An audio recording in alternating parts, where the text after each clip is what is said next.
anything to add to that? All right, fantastic. We're going to introduce ourselves in a moment, but we figured we would start off with a quick activity. So I'm going to kick it over to Phil, who's going to lead us in a little engaging activity, and then we'll introduce ourselves some further. Okay. All right. Hey, everyone. My name is Phil. So we're going to do an activity that utilizes our gallery view. So everyone should be able to see everyone. So if you haven't yet turned your cameras on, you will need your cameras on for this activity, or you could just observe, but I prefer people to play. What we're going to do is, this is based on an activity that was in a book called Achieving Fitness, which is an adventure activity book focused on phys ed. And so it allowed people to stretch. But we're obviously going to use our rectangular screen that we have here as our space to move around in. Now, what I'm going to ask you to do first is to assign yourself one person. So look at the gallery grid and just secretly identify one person that you're going to eventually end up copying. So just look around the spaces, pick somebody in this group that you're going to focus on, and that is going to be the sole person you're going to focus on for this activity. Even though the rest of it could be distracting, you're going to be zooming in and looking at that one person.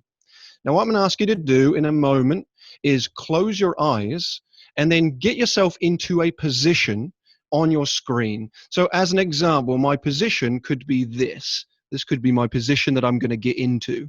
All right. So in a moment, I'll ask you to close your eyes, get into that position, whatever your position wants to be. And then I'm going to ask you then to open your eyes.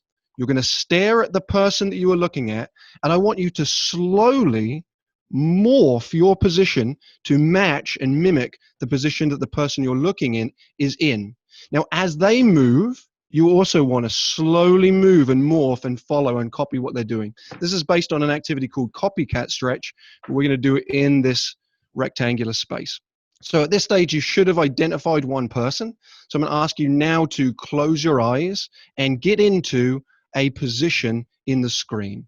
I say, so close your eyes, get into a position now.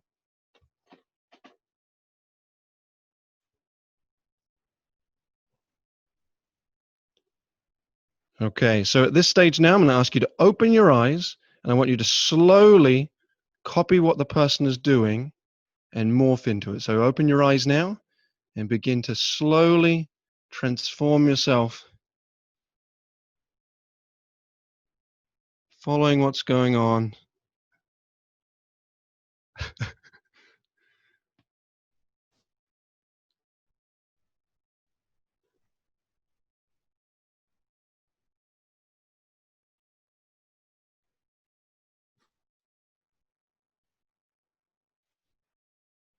And it looks like most people have stopped, so we'll stop right there. Looks like you have two closed loops, almost a mix of some people doing this and some people doing that. So we're going to give it one last try. We'll do it one more time. Once again, the aim isn't to get us all right, but it generally sometimes happens that way. But it's to engage and focus on that person and slowly morph into them. So I'm going to ask you to do it one more time. We're going to close our eyes, get into a new position.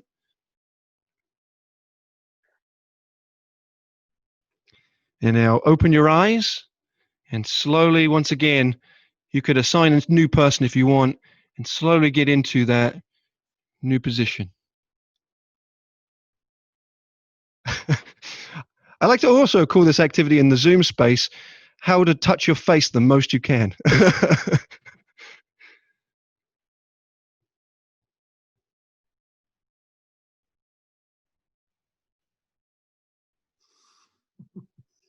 Okay, perfect. Thanks so much. Round of applause, everyone, for taking part. Thank you so much for copying and following along. That's just an initial activity that you can do. If you're in a large space outside, it's often we're done in a stretching form, so we're working on our stretches. In this position, we're focusing on our face. We're able to focus in on these people. It's a great activity to be able to refocus and energize people if they're losing conversation, losing focus, just re-engage. So thank you so much for taking part.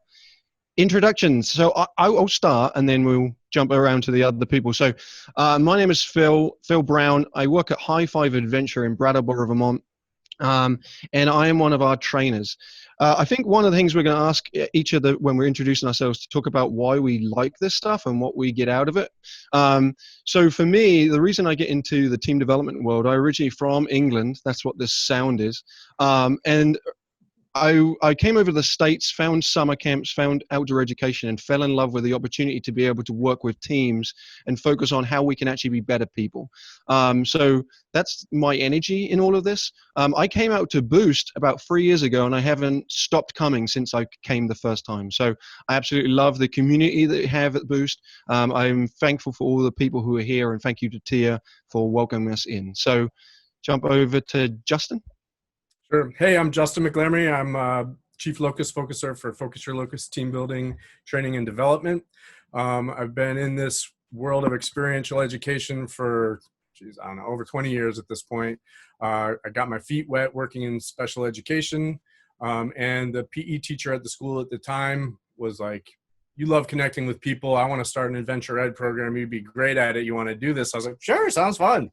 And went to a training and felt like I had really come home, and was like, this is what I'm supposed to be doing, and just jumped in with both feet into learning about it, going to school for it, and getting involved. So it's my why. So I ran a program. I worked in a program at a university for many years, ran a program there that shut down a few years back for speaking up on things that the university was doing poorly, and launched out to do my own thing, and I'm loving it. So my why for why I do all this is all of you. It's about people. It's about connecting with people and becoming better because of everyone else around. So I'm a connector, and I love to do this. I'm grateful that this whole pandemic has happened in this time when we have this capability to still connect and see one another. And it's also weird, right? Like I miss seeing people in person in groups. So my why is connecting. And over to you, Chris. Right on, right on. Hey, so yeah, Chris Ortiz. I am currently sitting in central Pennsylvania. I teach at Penn State University in the recreation department, but I also run a team development program for Penn State's nature center called Shavers Creek Environmental Center. So myself and a few of my colleagues run a team development program working with leadership and group dynamics, team development through the university, through our lens. My reason for getting in it, my life has come full circle in the last 5 years, which is a really interesting place to be. I went to university as an undergraduate. I'm originally from Pennsylvania. After I graduated, I took off to New England and thought I would never come back to Pennsylvania. I thought I was going to stay in New England for the rest of my life. I met my wife and had kids up there in New Hampshire. Had a great time working at High Five, where I was just prior to coming back here to Penn State. So had an opportunity to come back here to Penn State, be less on the road, be more with my family. So I took that opportunity. For me, the why I do this stuff is about the connections and the people. And the one thing that I have missed is that I used to go to a fantastic amount of conferences and present, and Boost was one of my favorite. And I haven't been back since I took this new job because I haven't been able to figure out how to make all of those connections work to make that happen. But I'm hoping to be back again real soon. I love being, working with people. And again, much to what Justin had just said, I'm a relator, a connector, trying to make communities better. I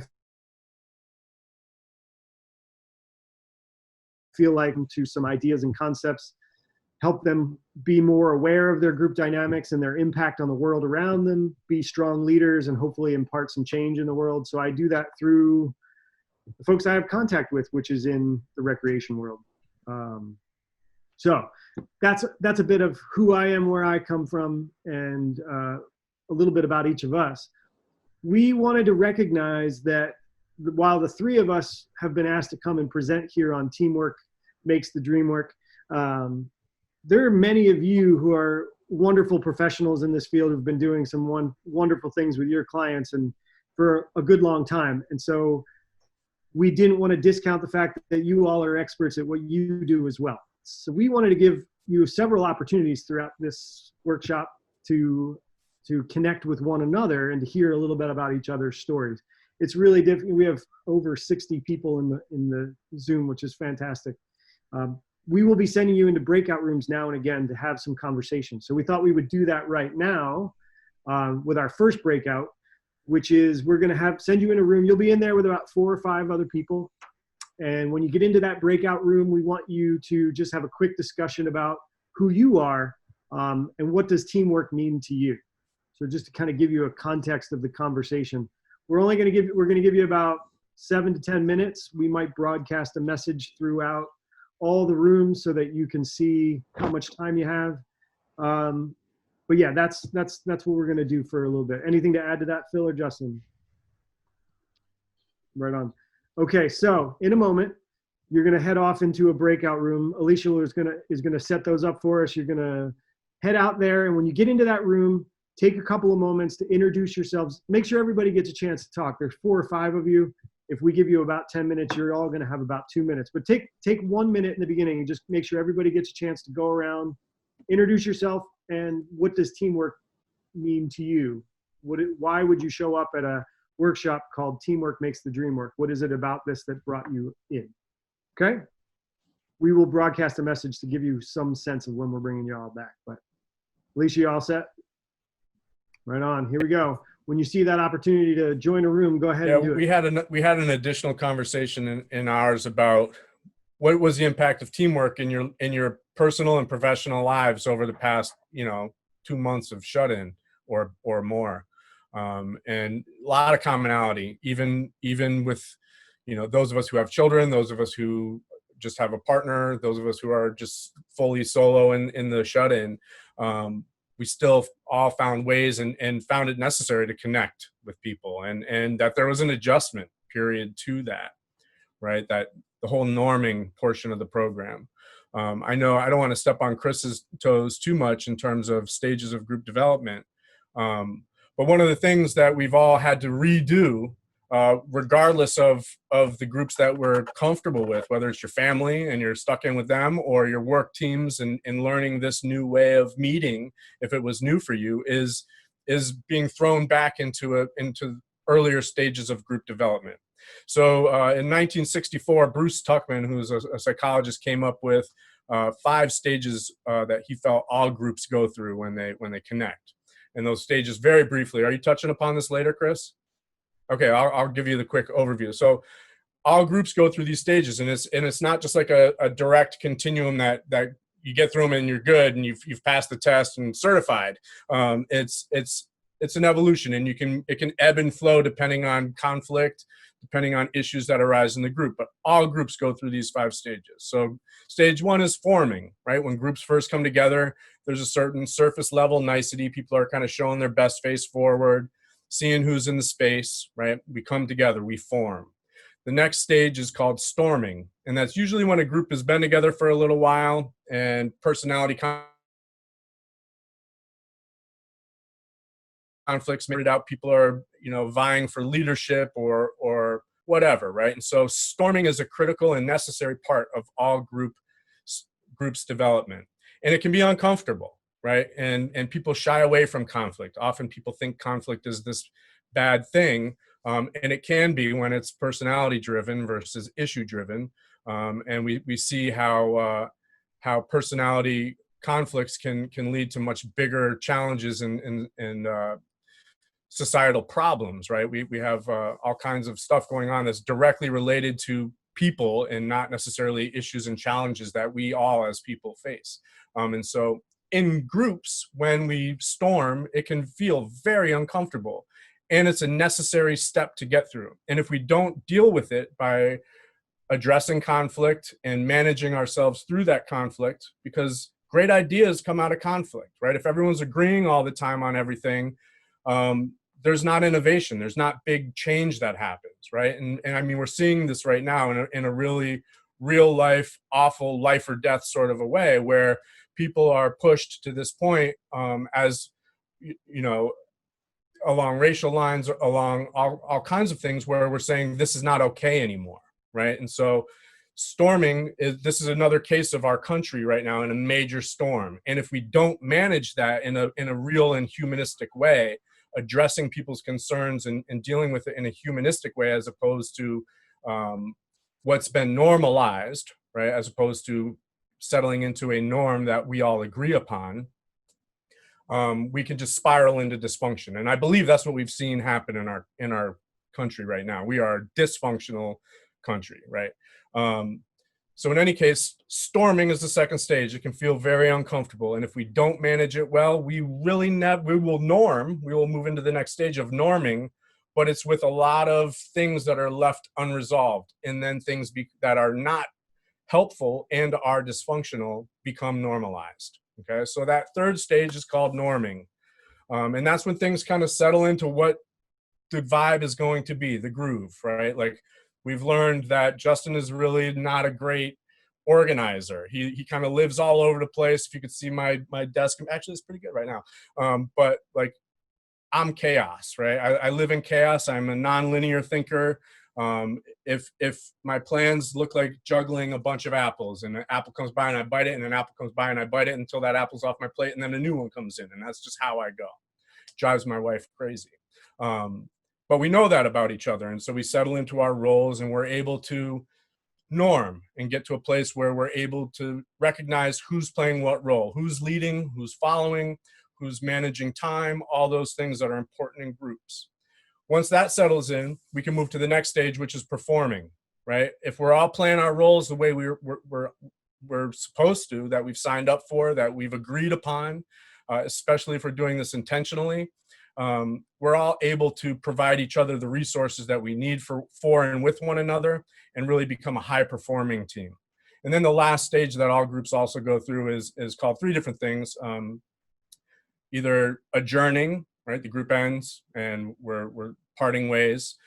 Transforming, the group changes, and therefore we kind of begin to go through the evolution and the iterations again. Or sometimes mourning, right? Like, sometimes groups end and we're really sad that they're over. And sometimes that's for no good reason other than the school year is over and it's time to move on, or the conference is over and it's time to move on. Or when someone dies, or we have a tragedy. Those are real grief mourning situations, which also happens in groups. And so I bring this up just to set the stage for why we really need to pay mindful attention in teamwork to establishing group norms. Okay. Chris, Phil, and I have known each other for many years in professional circles, and we didn't set out to do this workshop. We got an email from Tia and Alicia saying, "Hey, you guys want to do a workshop together?" And we were like, "Yes, please." And they gave us the title, and so we're like, "All right, let's run with it." And that being said, as human folk in the space who care deeply about what's going on in our world, we also know and feel weird, I think, and correct me if I'm wrong, guys, I think I speak for you guys, it feels really awkward to get onto any kind of Zoom situation right now and just say, let's play some games and learn some activities, given everything else that's going on in our country, if not the world, right? And so I wore my Boost shirt from last conference. I Have a Dream was on the front, Ask Me on the back. And so I wore this given the title that we have today, Teamwork Makes the Dream Work. And so riffing for a minute off of I Have a Dream, right?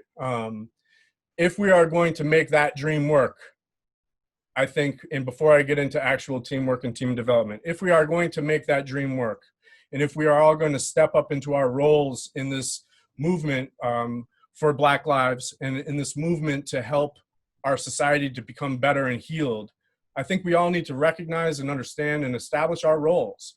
And I know that I have a position of and a podium right now as a speaker in this space, and in the skin I'm in, right? I have a lot of privilege and access to different places and utilize that,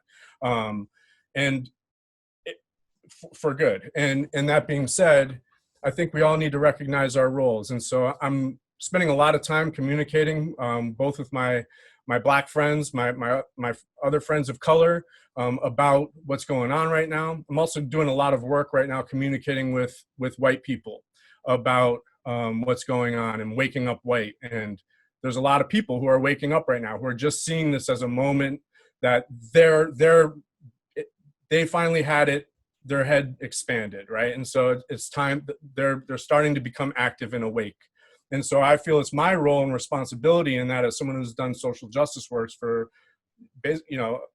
having had parents who were civil rights activists and learning in those spaces as a child, and then stepping into that space and doing it intentionally as an adult, my entire adult life, and in my work and in my life.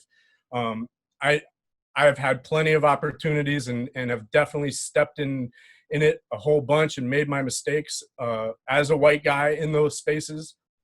And so I know that my role and responsibility in movements, especially in the movement for Black Lives, is not to lead in that movement. However, in white spaces, it's my responsibility. It's not my fault for the skin I'm in. It's no one's fault the skin we're in. It's our responsibility. And I feel it's my responsibility in these spaces when I'm a speaker to address things and to name them and to speak up and stand up and use my privilege and power and access to spaces where I know that I can have influence to use that privilege and power, right? And I also have been watching some new awakening white folks take that opportunity to stand up at a podium at a Black Lives Matter movement protest or whatever. And I'm also spending a lot of time letting people know, examine your role. So if we're talking, right, I think we all need to recognize where our roles are and when we ought to play them. And so I've been imploring, like, hey, take your opportunity to speak up in your spaces. And right now, often we need to step back and allow other voices to be heard who are not heard in the same way that white folks have been. And a lot of people have a lot to learn, including myself. And so constantly learning and relearning. And that's my very brief addressing of this moment in time, and attending to the dream work, teamwork thing. So I thank all of you for listening and putting up with that for a moment. And I will encourage each and every person on this call to do your part, to know your role, to understand and examine your role, to learn and relearn and listen constantly, because this is a marathon. We've been doing this a long time, and we will continue to do this for a long time. And hopefully we're at a really critical moment where things really are shaken up and we can settle back in. That being said, coming back to group norms and norming, right? There was a lot that had been normalized, and prior to the pandemic, since the last time people really stood up and protested on big levels. During the pandemic shut-ins, a lot of people were talking a lot about when we return to normal. And so I've been encouraging people to, like, let's flip that a little bit. And as we return to what's next, right? Let's recognize what was normalized that isn't normal or should not be normal. There's a lot that's wrong. And so we need to make sure that we're taking our time and doing our homework and reaching out and pushing on buttons and having hard conversations with folks, and examining ourselves regularly in this. So one of the ways that we can do that, both in societal spaces, if you are joining a movement and you're working with smaller groups in that movement, I know that I've been a member of SURGE, Showing Up for Racial Justice, for a long time. We talk about group norms in those meetings, about, our meetings will start on time. We will, be respectful to the speakers. We will listen to one another and not interrupt. Those are all examples of group meeting norms, right? In spaces that I work in with young people or educators or whatever, if we spend the time to be intentional about our group norms, because norms will happen whether we're intentional about them or not, right? Like, we've fallen into all kinds of societal norms that are not okay. And we fall into norms within our workplaces if they're unspoken, just because that's the way things have gone. And so not everybody reads the norms well, right? Not all the unspoken norms are okay, right? Like, if you are on a contract to work 40 hours a week and the unspoken norm is that people work 80 hours a week and you don't know that, you look like a slacker. And that being said, that's probably not a really great unspoken norm, right? There's this whole life-work balance thing that's out the window at that point. But establishing norms as a group enables every person who's involved's voice to be heard into what each person needs from everybody else in that group, so that the people can get the most out of their time together. in my spaces. As a consummate rule breaker my entire life, I spent a lot of time in a principal's office as a kid. And I always found that the classes and groups that I was a part of, that I was pulled in to help make those rules, if you will, norms, I was more bought into them. And therefore, the more that we can be student-centered or group-centered about creating these norms and values, the more buy-in we're going to have from our groups. Okay, so play along with me. I'm going to show you a very brief one. This is one that I've begun to adapt and change a little bit because we are re-entering into our spaces with some social distancing. So high fives are out, right? So this is has been called the 5-finger promise. It's a very quick kind of leader-led activity, but everyone can buy in. And then I'm going to invite you to do a more participant-driven version of norms creation as well. So we'll start with our 5 fingers up. All right, and we'll start with our little finger. And if you have to hold it down, that's fine. I could tuck it in. I do pretty well like that. So we'll start with our little finger, just as a reminder to keep little things little. All right, and to remember that little things make a really big difference. So don't shy away from doing the little things. All right, so if you can agree to that, go ahead and tuck that one down. All right, next we will add our ring finger. All right, ring finger is a symbol of commitment. All right, a commitment to yourself, to do the best you can, to learn the most you can in this time we have together, and to everyone else in this group to be able to get the most that we can from and with and for one another. All right, so if you can agree to that one, go ahead and tuck your ring finger down. All right, next we will add our middle finger as a reminder to use kind words with one another. Be compassionate, be empathetic, speak your truth, and do it respectfully, right? And if we always want to use this finger with other fingers, you know what I'm saying? Never alone. So if you can agree to that, go ahead and tuck that middle finger down. Next, we'll add our pointer finger as a reminder not to point fingers. Avoid the blame storms, okay? Blame is one of those things that is about accountability sometimes, but it often comes off as accusatory, and it can put people right on their heels and become defensive and create a smokescreen where we actually want to have a dialogue, but people become defensive. And so avoiding the blame storm is critical. If you notice you have a finger pointed out, you have 3 fingers pointing back at yourself. So check yourself before you, oh yeah, you're all muted, wreck yourself.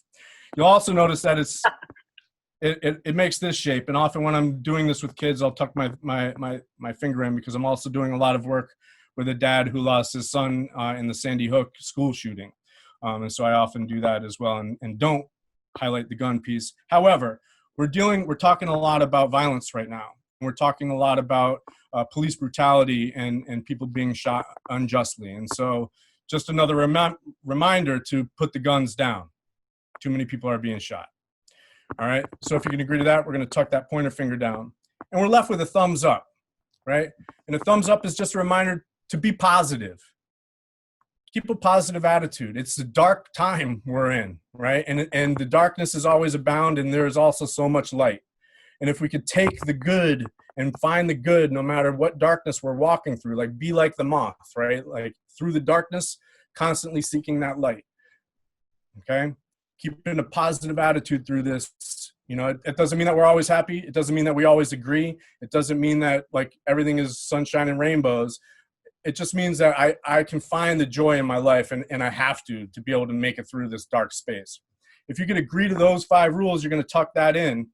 And since we can't high five anymore, I'm going to invite you to put up a fist of solidarity, much like John Carlos and Tommy Smith in the 1968 Summer Olympics with black gloves on their hands and did the Black Power salute. Here's a moment as educators, as out of school time educators and professionals and just caring people in the world. It's our moment to connect, to come together, to speak up and stand up and do things to help make the norm right for everyone. Okay, so if you can agree to those 5 things, party people pumping a fist like this. Party people pumping the fist like this. Keep it up. All right.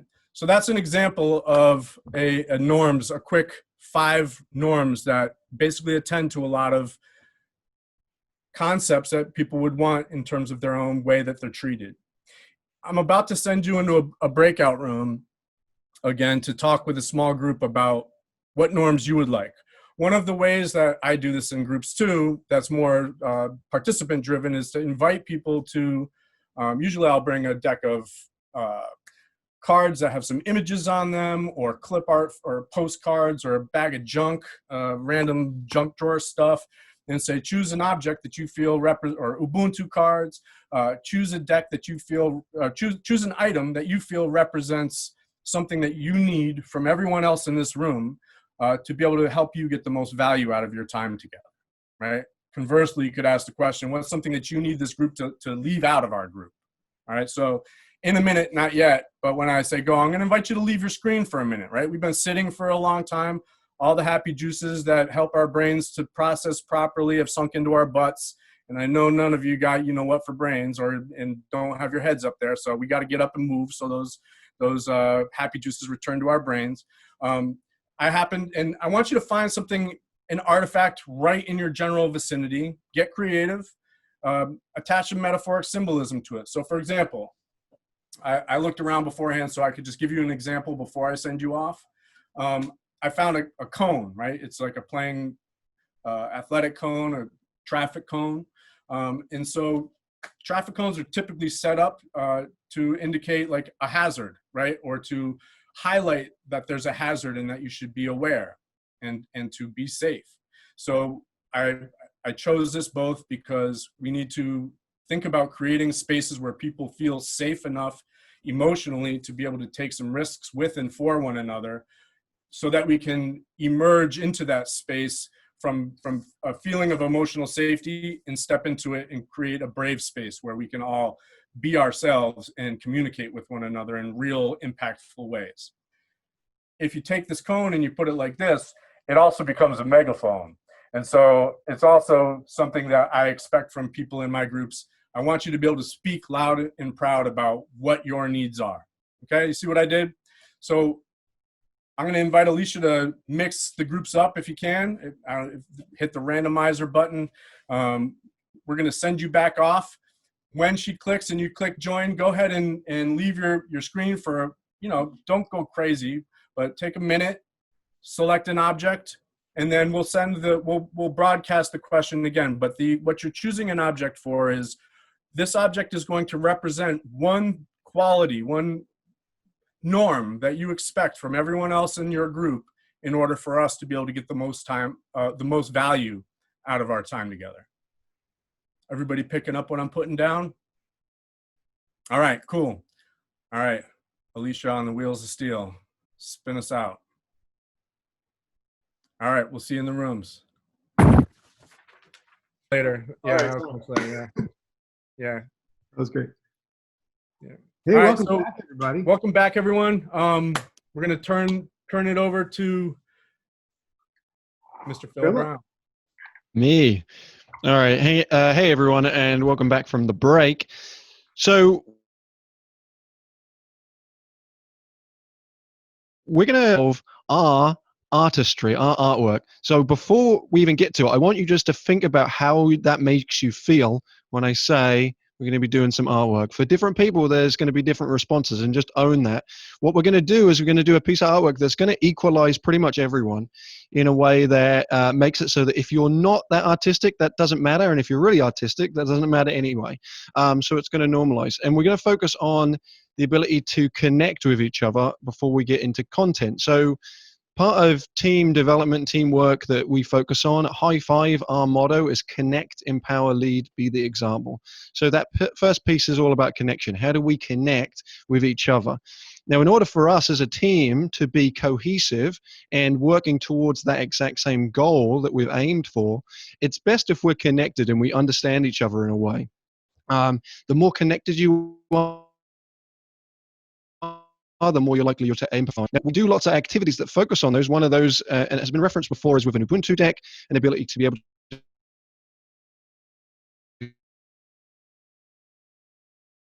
connect. But this one's going to focus on repetition. Is you have a piece of paper, and you should also have a, oh, here it is, a marker of some sort. So that's what you need. And you're going to need to have a view where you're able to draw on it. So I'm going to move partly my microphone just to here so I can work on mine.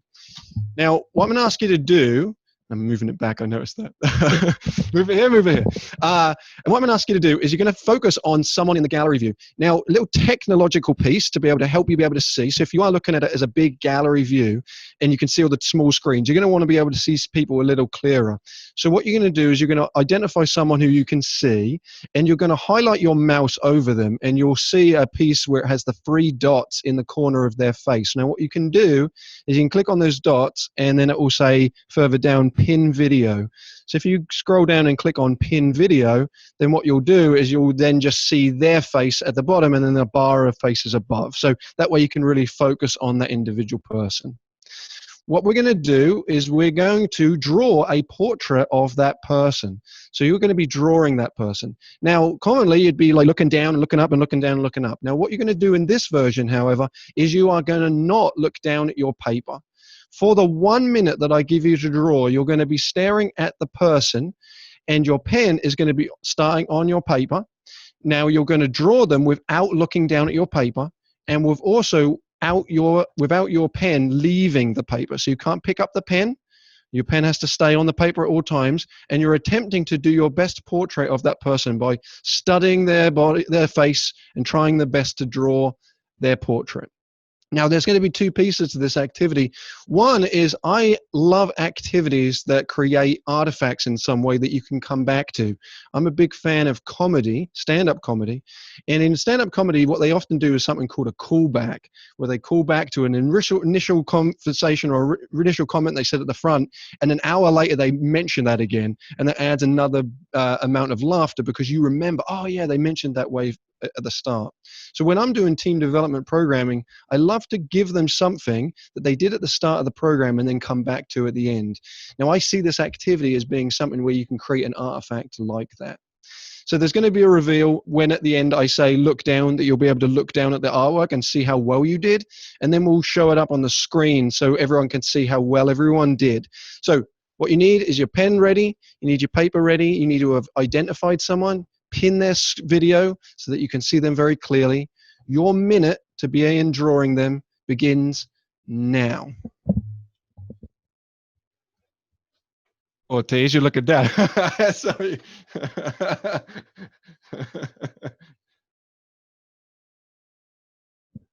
All right, time is up. You can now admire your beautiful artwork. Wow. I really need to apologize right off the bat. Now, what you can do to help identify who that person was, if you look at their name, just write their name somewhere on that paper so that you can identify that was who you were doing. You should be able to see their name when you highlight over them. If you go back to gallery view, you can see that too. And now we'll have the opportunity just to pop back into gallery view so you just see everyone's wonderful screens. I'm enjoying everyone's smiles as they're looking down at their work, their masterpieces. And just show them now to the screens. Just so we can all, wow, some of them are incredible. I can't believe that. Who is it? Oh, someone drew me. Incredible. Tino, wow, that is incredible. I feel like there was that. I can't believe that you must have taken your pen off the paper there. So what we've done is we've created some wonderful artwork. This is Sam Copeland. I work with her. Like, wonderful. I could see she really appreciates the incredible artistry.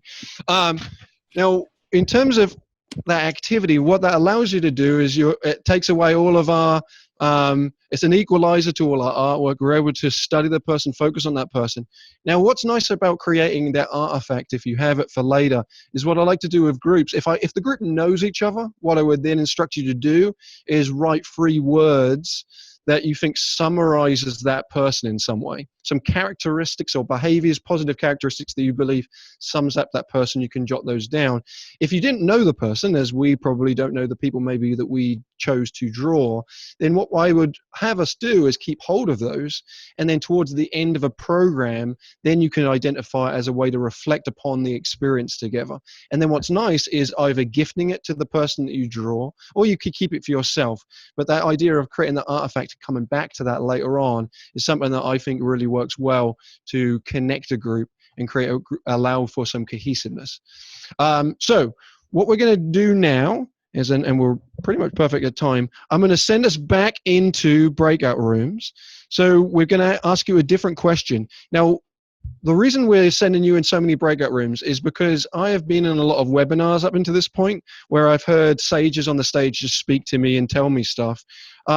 We all agree that we think it's so important for the group to be able to connect as much as possible. So take these opportunities in these 10 minutes to connect with people, exchange contacts if you want to network in this way. That way you have a bigger resource to leave with and you have all these conversations. But what I want you to do is in a moment, we're going to send you into breakout rooms. And the question I want you to discuss is, what activities do you know that you do already that work really well to connect your groups? What activities do you focus on that focus on connection? Okay, and if you each share them, then what you'll end up with is not only this one activity, but in your group you'll have 4 more activities as a minimum that you can jot down as ways that you can connect a group early on. So Alicia, if we can bump people into groups again, we're going to do groups of 5 in about 10 minutes.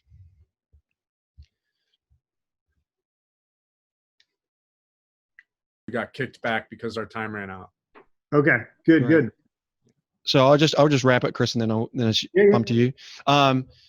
So as I was saying at the end of my group, the importance of this is us connecting as well as like doing activities, is us connecting as a group right here to be able to constantly share. So as I'm hearing people are like sharing great activities, that's awesome. At the very end of this, myself, Chris, and Justin will probably bump our emails into the chat. So to continue the conversation going, feel free at any point to reach out to us and ask us for some advice on some of this stuff. We all do this for a living. So doing these kind of activities and give us some other ideas, or I've got this number of people and I'm trying to work out this idea, like any thoughts, feel free to do that. We always put that out there.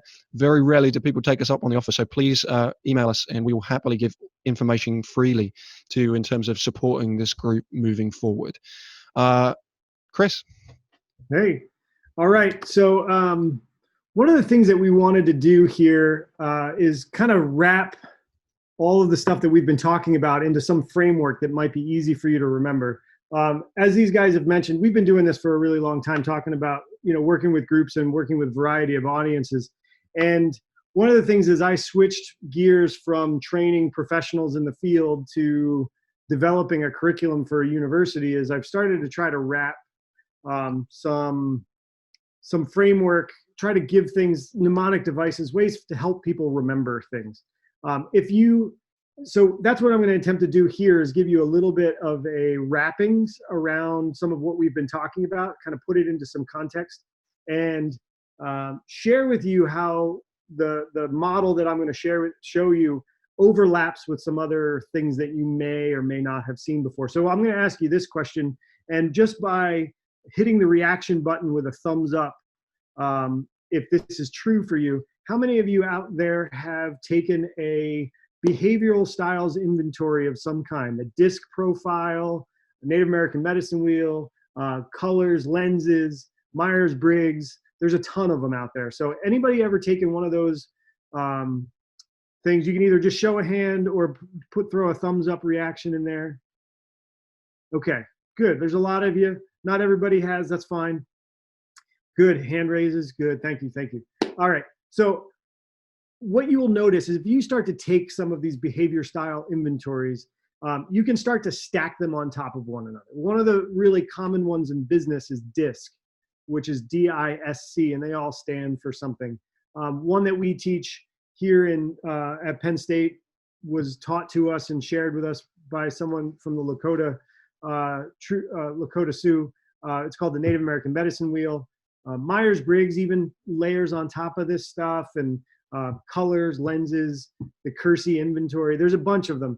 So I'm going to show you an example of one of these. And the reason I wanted to show this to you is because what these tests or quizzes that people take are intended to do is to show you some of your natural tendencies, the way that we might see the world, we might interact with the world. So as we're building teams, as we're trying to create teams and we're doing team development work, it's a really good and useful tool, and I use it a lot with groups that I work with, it's a good tool for you to think a little bit of time, spend a little bit of time reflecting on who we are, how we might see the world, and then how that differs from other people and how they see the world and how they interact with the world. There's some generic terms that people that I'm going to share with you that kind of fill into these categories. If you were to take a disc profile, for example, D is dominance, I is, oh, Phil, help me out. What's I again? He's unmuting. He's not muting. Ideas. Ideas. Yeah. Thank you. S is steadiness. So anyway, I'm going to show you one that gives you some of these generic categories. And the reason I bring this up is that as we're developing teams and people have these different behaviors, the way that they see the world, one of the things that we often teach, being able to draw on all four of those styles that are out there, whether that be within a group or whether that be you as an individual, trying to recognize where your strengths are, but also being able to leverage some of your those other places that may be a little harder to reach. You spend some energy going over there. So I'm going to show you in a moment a slide. Really, here, I'll just do it right now since I'm talking about it.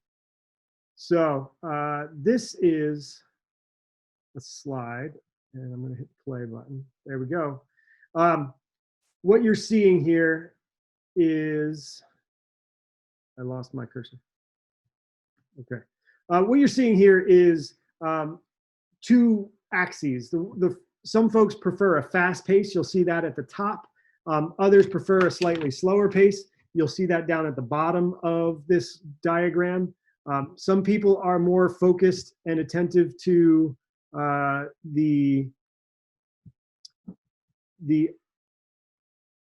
sorry, I'm having a technical issue here. My chat window is covering the screen, so I can't see what I'm showing you. Now we're good. Okay, some people are a little more task-oriented, some people are relationship-oriented. And if you were to look at this axis, these two axes, and you were to say, I like a fast pace, and I'm really about relationships, then you're likely to land over in this socializer category. But if you're somebody who says, well, I actually prefer things to go a little bit slower, and I really enjoy digging into tasks and creating some organization, maybe you're down in this thinker category on the bottom left there. The reason I wanted to show this to you is that a little bit of what we've been showing you as we've gone through today is drawing on those strengths we are able to build a group, and we're also able to see what people will bring and contribute to a team. So socializers are typically really good at helping develop some cohesion. Some of the activities that we just did with Phil were about developing cohesion, creating relationships to help us connect. When we're looking at creating effective teams or having teams be effective at the work that they do, we need that connection and that cohesion. Google recently did some research on their teams. They have an abundance of teams working on projects. Thank you, Phil, for dropping in the comment box the DISC profile and what those all stand for. Google recently did some research looking at how teams work effectively and what is needed for effective teams. And the number one thing that they came up with, which surprised me when I first read the study, which was psychological safety. That was the number one thing that they needed to have in order for teams to start working effective. Through their research, that's what they discovered. So how do you get there? Well, the first thing we feel like you do in order to have that psychological safety is to feel like you belong, to have that cohesion, that connection, to build relationships. When they say psychological safety, what they were really talking about is the ability to to feel like it's okay to make mistakes in front of your group and to make mistakes with your group, to have that be okay. That's how groups can be effective, because they can challenge themselves, challenge the group, if it's okay to make a mistake. And that comes from developing some cohesion within your group. Socializers are really good at it, but I would also add that socializers typically need that a lot as well. So if you find yourself in one of these quadrants, you typically need some of that stuff, but you also tend to provide that as well. If we move around down to the bottom right, you see that relator category. These are relationship-oriented people who maybe like to have a bit of a slower pace. It's really about connections and the people and making sure things are fair, many of the things that Justin had talked about come naturally in developing and establishing norms, come naturally to these folks who see themselves as relators. So you're able to see what a group needs to bring up that conversation to make sure everybody feels comfortable and included, and establish norms that will continue that forward. If we also see ourselves as a relator, that's usually something that's really important to us as well. And so we need that to be present in our groups if we're going to be effective. The other two areas we haven't really talked about, I'm going to briefly touch on these before we jump into one activity. If we were to shift over there to the task-oriented side of this graph, down in that slower pace, we have the thinkers. Thinkers are your data-driven, detail-oriented, like structure, are really good at creating structure and creating that environment where people understand.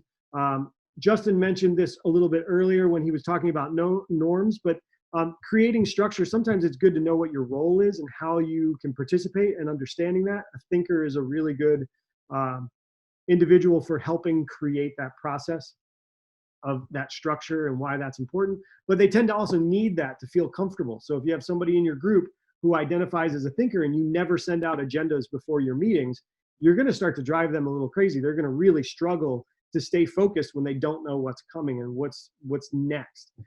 We probably could have done a better job maybe in this Zoom at giving you the full layout of what the time would be for those who might need that structure or really feel like they needed that. What we tried to do to provide you structure was to set some, establish some norms. As Justin mentioned, we talked a little bit about the structure of muting and breakout rooms and those types of things, which can be helpful. But another area that you can be, when you're thinking about creating programs and developing, that's another area to be focused on. And then the last one up here is folks who tend to feel like they have a bit of a faster pace, like to move at a bit of a quicker clip, and are focused on the task. You might see them as directors.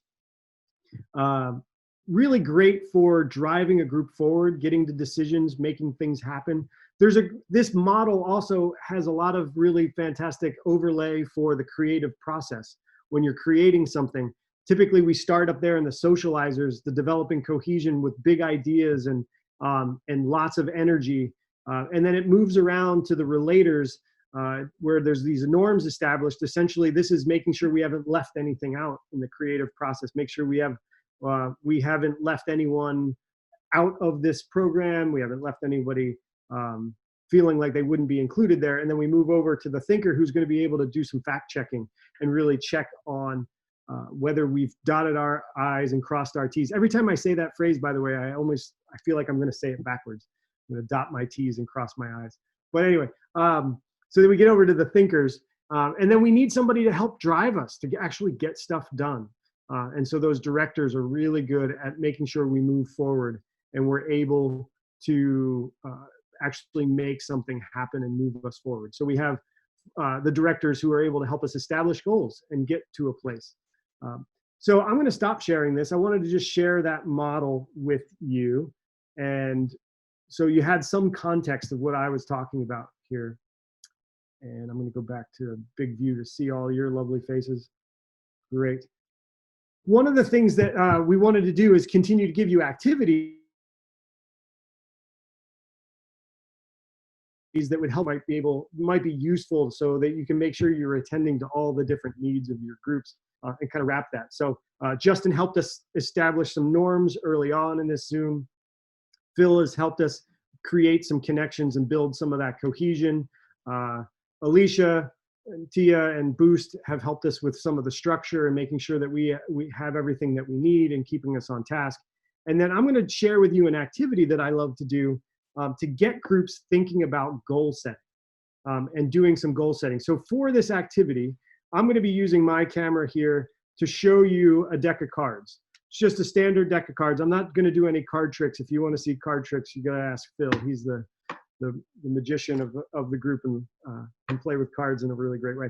The way this is going to work is we are going to set a goal, and I'm going to ask you in a moment to post in the chat box a goal that you think would be appropriate. Now, ideally, when we're doing goal setting with a group, we use some form of consensus building. We like to make sure that we're working collaboratively and that everybody can get behind a goal. Because of some time and limitations within our medium here, we're going to use the chat function to throw up goals on there, and then I'll just try to be the mediator and look at the numbers that are thrown up here in a minute and see if I can come up with something that seems like an appropriate goal for our group. So here's the challenge before you start setting a goal. This deck of cards, I have them all shuffled up. In a moment, I'm going to take the top card and I'm going to flip it over. Before I do that, I'm going to ask one of you, and I'll just call you out, and you can turn on your mic. If I can see you, then I know some folks have made comments that they don't have a mic or they don't have that ability. That's fine. But if I can see your face, I'll try to call you, and then you just tell me which card will not be turned over. So I don't care about the suit.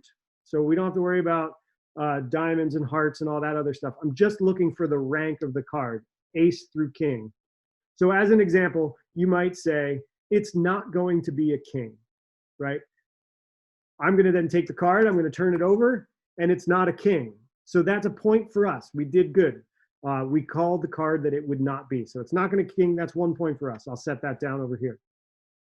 We continue on. I'll call on somebody else. You'll unmute yourself. You'll say it's not going to be whatever you decide. You can't say king again. You can't say the same answer twice in a row. But you can name any other card, including the one that was just called, if you feel like you want to say, oh, it's not going to be a 6. He just pulled a 6. So you say that. I flip it over. It's not a 6. We get another point. And we're going to keep going until we actually call out the card that it is. Does that make sense? Little head nods. I know you can't really respond. I'm the type of facilitator also that kind of feeds off of the verbal cues of you all, and I can't hear any of this. So we'll just keep going from there. I'm going to take these 2 cards and slot them back in the deck. Good. All right. So before we start, you know the basics of the activity. Over in the chat window, I want you to put a number in there. How many cards do you think we can successfully get through? This is harder than it actually sounds. So I see. All right. Whoa, here we go. Fantastic. All right. I'm going to scroll through these. I like that someone said 2. I know. Aurora, you're being very realistic. I like it. So we've got everything from 26, 32, lower numbers in the 50. Oh, we got a bunch in the teens. There's a 30, bunch in the teens. Again, a 4, 5, 6. So we're a little all over the map, which is fine. It's just one deck. Yes. It's just one deck of cards that's been shuffled. 9, 5. Okay. So there's some of you who, and even by looking at this, let me just say, if you scroll up and down in this chat, one of the things that you're going to see is this right here is, in a sense, a bit of a behavior styles inventory. This is a behavior check. As I watch, you have your risk takers who are willing to put up numbers in the 30s, and then you have folks who are a little bit more hesitant, maybe a little more conservative in their guessing, and they're in the below 10. So a little bit all over the place, but what does that say about us as a personality when we make these guesses? Who knows? I'm going to shoot the middle here. I see a bunch of 15s. So we're going to try 15. It's not as close to the 30s, but it's going to push some of our lower number folks, but I see a lot of teens, so we're going to go with that. 15 is our goal. I'm just going to call on somebody. So we're going to start with Lucy. I don't know if you can see me. If you want to unmute yourself and make our first guess here. Here's the deck of cards. What card is this not going to be? An 8? Did you say an 8? Yes. All right, here we go. It is not an 8. It was an ace. Thank you, Lucy. You got us 1 point. I think that sounded like 8 almost, yeah. Yeah, it did. That's why I had to ask. It's good. All right, Lucy, you can mute yourself back up if you want. Penelope, you're right below her in my screen, so I'm going to go with you. What do you think? It's not gonna be 6. Not going to be a 6. It's a 3. Good. We got 2 points already. Good. I'm going to move over to Claudia. It's not gonna be a queen. Not going to be a queen. It's a 6. Nicely done. We're up to 3. Sam, you're up. Sam Copeland over there. High five. It's not a 4. Not a 4. Very good. I'm glad you didn't go with the high five reference that I just did because it is a 5. All right, good. We are up to 4 points already. Nicely done. I'm going to move over here. Christy Clark. Did I say your name right? Christy? Yeah. It's Krista. Krista, sorry. Thank you. I'm gonna say it's not gonna be a queen. Not going to be a queen. It's a 4. Fantastic. We're up to 5. Let's see. All right, now I'm going to butcher some names. Kelly, not yours. I got you. It's not going to be a 4. Not going to be a 4. It's a 7. So we're still good. Wow, nicely done. Karen Marquez. It's not gonna be a 2. A 2. It's a 10. So we're good. Still going strong. Liz Garcia. Did I already call It won't. Go ahead. It won't be a jack. A jack. You're right. It's a 7. Well done. All right. Titino, is that how you say it? Yeah. What do you think? It's not going to be a 6. Not going to be a 6. It is a 7. So we're still good. Still going strong. Chandler. It's not gonna be a 3. A 3? It is a 3. So that's all right. That's all right. Good work. Wah, wah, wah. But let's count how many we get. So we didn't get the 3. 1, 2, 3, 4, 5, 6, 7, 8, 9. We got up to 9. Now, with goal setting, interesting thing is that, so we just did that. A lot of you went into that activity blind. You had no idea what I was really talking about. You may have understood, but now you really have a concept. I'm gonna put my own message in here. Just a real quick, how many, so I know where the break is. So after that, do you want to adjust your goal? Do you want to keep it? We were at 15. So do you want to stay at 15 or do you want to go higher or lower? Go ahead, throw in numbers in there again. Okay, I see a bunch of 15s again. Few higher, few lower. Excuse me. Nice. Okay, ooh, Chandler going to 20. I love it. Keep going. We have to hit that 15. Yeah, we do. That's right. All right. So we're a little bit everywhere. Some people want to go back lower. Some want to stick with 15. If I look at sort of a majority here, we're in the teens again. 52. Justin thinks we can do the whole deck. Love it. Let's see if we can hit that 15. So we're going to do it one more time. I'm going to do a quick shuffle here, get rid of these cards. We'll just go around again with some random people I'll pick.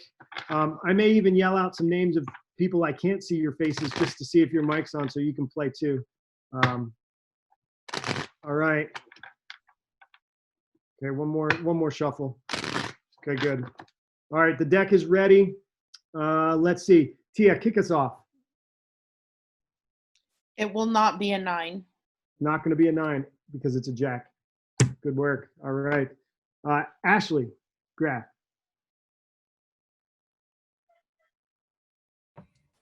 A 2. What do you think? A 2? 2. Okay. It is another jack. Sorry, my internet was a little slow. Okay, let's go over here to Daniela. I think it's not going to be a 5. Not going to be a 5. It's a 9. We're good. Well done. Let's go to Danita.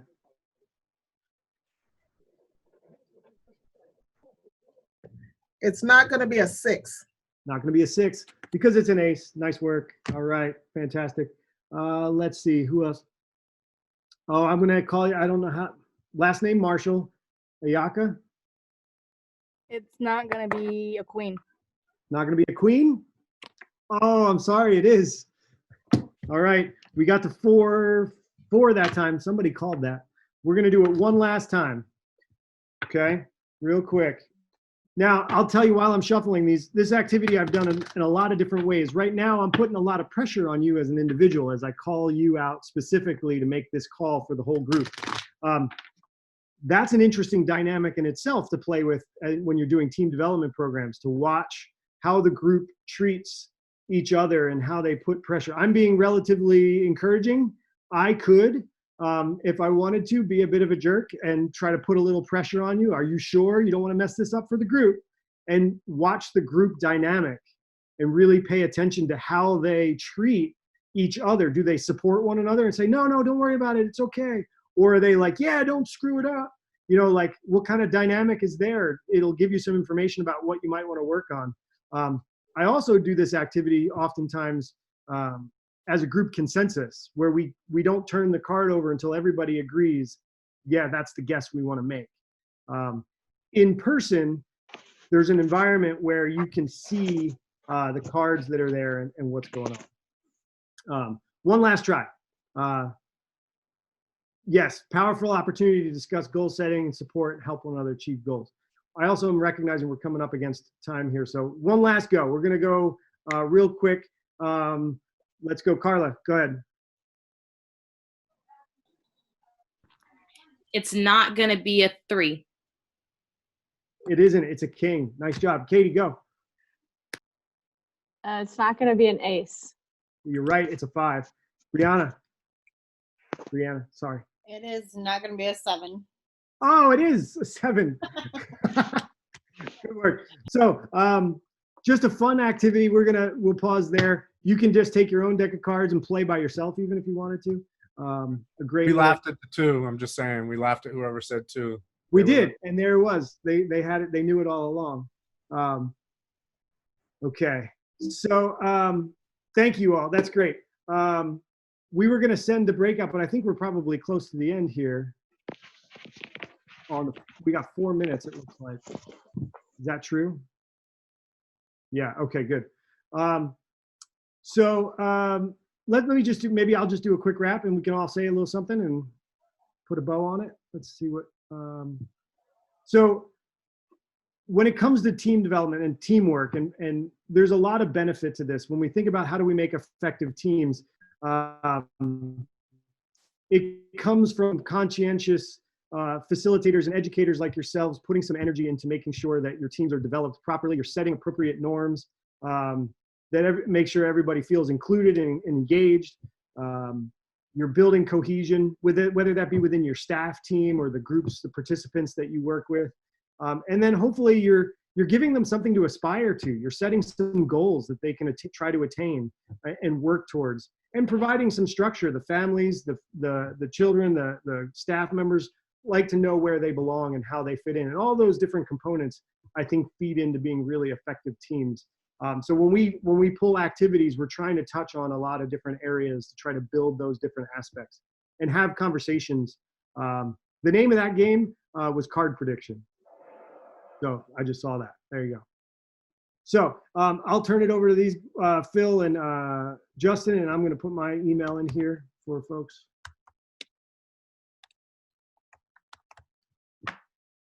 Go ahead, Phil. Okay. So yeah, thanks a lot so much for joining us in this. It's just been just fun to engage and continue the discussion around the way that we can work with teams. As a reminder, as Chris put his email in, please email us. We can ask enough, like, please connect with us, keep the conversation going. We had planned for maybe a Q&A at the end where we could address some things, but time doesn't help. So keep those going. We'll still answer those questions if you ask us. So please connect. Justin, I'm going to bump to you, and then you're going to come back to me because I'm going to end with that poem, if that's okay. Yeah. Thank you all for giving up 2 hours of your life to spend time with us here, staring at a screen and connecting in this way that we can. I'm confident that I really believe that as things progress in the times that we're in right now, both volatile social times, but also with the pandemic, that the out of school time educators are going to be paramount and really necessary in making schools successful now. And so it's going to be on all of us to toot our own horns and to really ring that bell loud for the other educators to hear and to step up and support them in ways and to let them know that we can do that and that we're a critical component.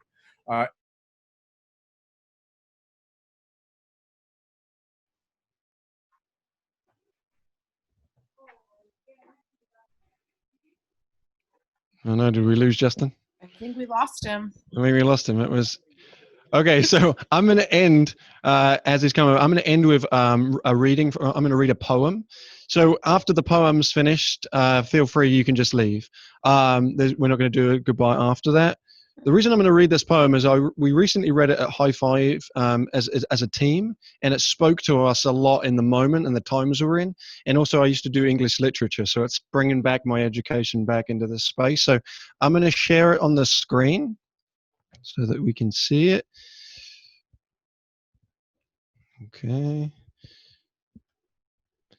So we should be able to see that screen. So I'm just going to read it, and then once we're done, as I said, feel free to leave. Remember to email us, and thank you so much for joining us. So this is Trapeze by Judy Brown. Strangers who are strangers are okay, but colleagues, friends, and workmates owe each other more. When we are in the flow of work and it is leading us to reach much further out than we have ever reached before, when I am swinging out into space unknown, trapeze-like, then I want to know, will you catch me with the full strength of your truth, your skill, reaching to grab my wrists in that one sudden, elegant, and then life-saving catch of wrists and breaths, where we connect across the distance from our skill and courage both, because we both extend our arms, ourselves. If I swing toward you, can I count on you, my partner there, to be awaiting and aware as I leave all the safety of the bar on my side of the tent and sail toward you, and with no net below? Will you be waiting there to catch me, arms outstretched, with skill, no matter what? That's what I want to know. Thanks, everyone.